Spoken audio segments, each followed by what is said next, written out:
Assalamualaikum warahmatullahi wabarakatuh. Di sini kami dari kelompok 7 akan mempresentasikan hasil diskusi kami mengenai epistemologi Irfani. Dosen pengampu Dr. Endah Winarti, MPDI. Sebelumnya, izinkan saya memperkenalkan diri terlebih dahulu. Nama saya Dila Holisa Alfiah dengan NIM 2106011110016. Lalu ada rekan saya yaitu Monica Permata Putri dengan NIM 2106011110013. Lalu ada Putri Wahyu Cahyani dengan NIM 2106011110018. Lalu ada Siska Maya Amalia dengan NIM 2106011110021. Ya Allah. Selanjutnya kami mengambil rumusan masalah yaitu yang pertama, pengertian epistemologi Irfani. Yang kedua, konsep epistemologi Irfani. Yang ketiga, perkembangan epistemologi Irfani. Yang keempat, metode epistemologi Irfani. Pengertian epistemologi Irfani yaitu epistemologi berasal dari bahasa Yunani, yaitu epistem, yang artinya pengetahuan, dan logos yang artinya perkataan, pikiran, dan ilmu. Jadi, epistemologi bisa diartikan sebagai teori pengetahuan. Kemudian, pengertian Irfani secara bahasa berasal dari bahasa Arab, yaitu arofa, yang semakna dengan ma'rifat, yang artinya berpengetahuan. Pengetahuan yang dimaksud di sini yaitu pengetahuan yang mulia, yang terhujam ke lubuk hati melalui cara kashf, penyikapan mata batin atau ilham. Tetapi Irfani ini berbeda dengan ilmu atau ilm.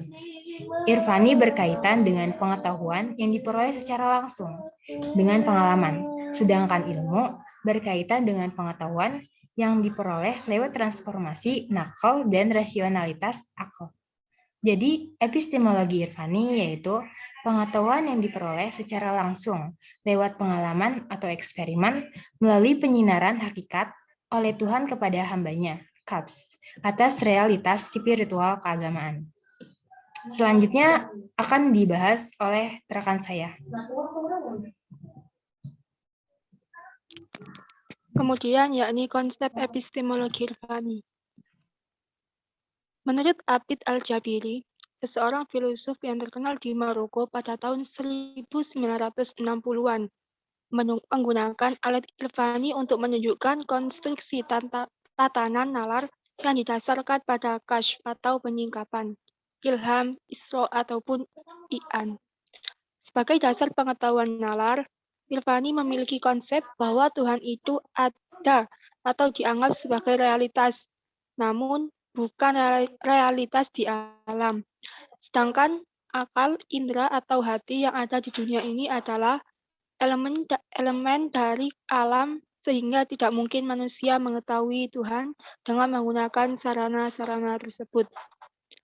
Konsep ini sering disebut juga dengan istilah dhahir batin oleh kalangan Irfaniyun, di mana konsep berpikir ini berangkat dari yang batin menuju yang dhahir atau eksoteris.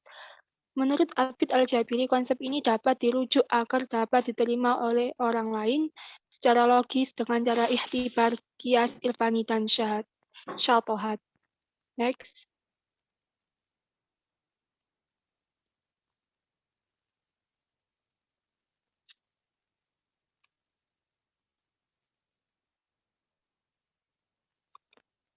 Perkembangan epistemologi Irfani. Perkembangan epistemologi Irfani secara umum dibagi dalam 5 fase. Yang pertama yaitu fase pembibitan yang berawal dari abad pertama Hijriah. Pada masa ini disebut Irfani baru dalam bentuk laku zuhud atau asketisme. Karena zuhud yaitu satu, berdasarkan ajaran Al-Quran dan Sunnah, yang kedua bersifat praktis, yang ketiga motivasi dari rasa takut. Fase selanjutnya yaitu fase kelahiran.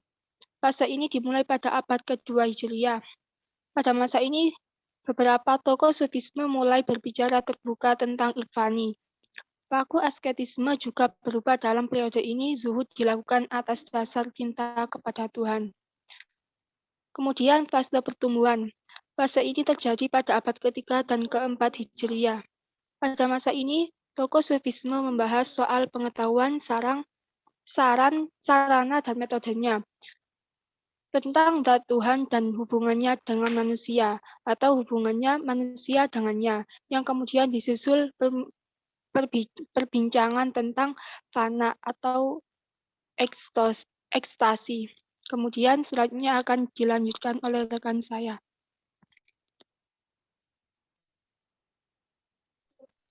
Perkembangan epistemologi Irfani. Perkembangan epistemologi Irfani secara umum dibagi dalam 5 fase, yaitu sebagai berikut. Fase yang keempat, yaitu fase puncak, adalah pada abad ke-5 Hijriah. Pada periode ini, Irfani mencapai masa gemilang. Banyak pribadi besar yang lahir dan menulis tentang Irfani. Kemudian fase yang terakhir, yaitu fase spesifikasi. Fase ini terjadi pada abad ke-6 dan ke-7 Hijriah.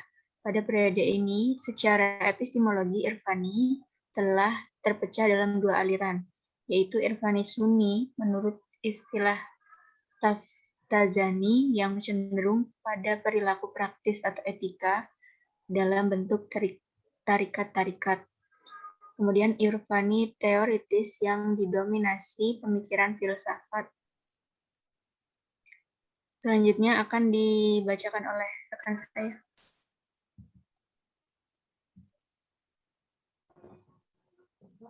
Metode epistemologi Irfani. Di sini terdapat 3. Yang pertama, persiapan.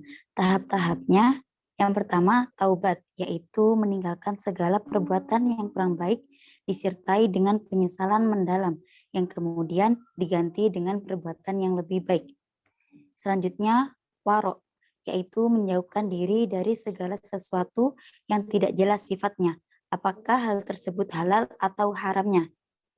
Selanjutnya, zuhud, tidak mementingkan kehidupan dunia dan tidak serakah.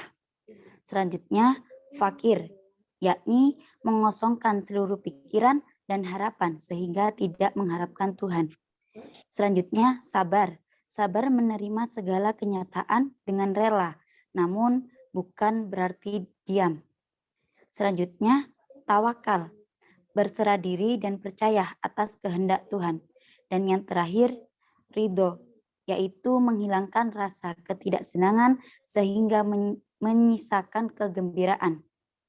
Yang kedua, penerimaan. Pada tahap ini, seseorang akan mendapatkan realitas kesadaran dan realitas yang didasari sebagai objek yang diketahui. Dan yang terakhir, pengungkapan. Pengungkapan di sini adalah pengalaman mistik, diinterpretasikan dan diungkapkan kepada orang lain lewat ucapan atau tulisan. Next. Dari pembahasan yang telah kami sampaikan, kami mendapat beberapa kesimpulan, yaitu diantaranya epistemologi Irfani, yaitu pengetahuan yang diperoleh secara langsung lewat pengalaman eksperimen melalui penyinaran hakikat oleh Tuhan kepada hambanya atas realitas spiritual keagamaan. Selanjutnya, sumber asal epistemologi Irfani berasal dari sumber Islam sendiri, tetapi dalam perkembangannya diperoleh oleh faktor luar, yaitu Yunani, Kristen, Hindu, dan yang lainnya. Selanjutnya, nalar Irfani memiliki konsep bahwa Tuhan itu ada atau dianggap sebagai realitas, namun bukan realitas di alam. Sedangkan akal, indera, atau hati yang ada di dunia ini adalah elemen dari alam, sehingga tidak mungkin manusia mengetahui Tuhan dengan menggunakan sarana-sarana tersebut.